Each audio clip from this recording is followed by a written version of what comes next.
ఒక్కొక్కసారి ఎన్ని కూరగాయలు ఉన్నా కూడా ఏం వండాలనో కూడా అర్థం కాదు.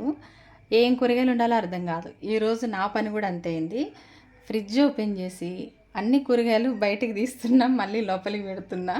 అన్నీ తీసి అబ్బా ఇది వద్దు అని చెప్పి లోపల పెడుతున్నా అనమాట. ఏదన్నా చేద్దాం కొంచెం స్పెషల్గా అనుకున్నా. ఏం చేయాలి? బీరకాయతోటి చేయాలి.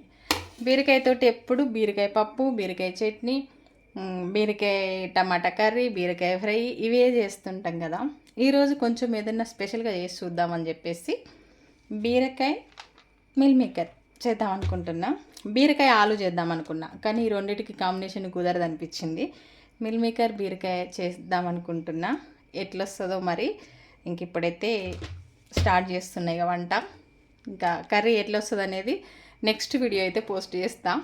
సక్సెస్ఫుల్గా వస్తుందా లేదంటే అసలు ఏదైనా ఫెయిల్ కాదు, సక్సెస్ అవుతుంది మనం చేస్తే. ఓకే, మరి ఇది కంప్లీట్ అయిన తర్వాత మళ్ళీ ఒక వీడియో అయితే పెడతా. బాయ్. మరి మీరు ఎప్పుడన్నా బీరకాయ మిల్ మేకర్ కాంబినేషన్ తోటి ట్రై చేసిరేమో నాకు కామెంట్ చేయండి. ట్రై చేస్తే మంచిగా ఉంటుందా లేదా కామెంట్ చేయండి. మంచిగా ఉంటుంది, మనం దాంట్లో వేసేటివన్నీ కరెక్ట్గా వేస్తే బాగానే ఉంటుంది. ఓకే మరి బాయ్. మీరేం వంటలు చేశారో కామెంట్ కూడా చేయండి. బాయ్. వీడియో నచ్చితే లైక్ చేయండి.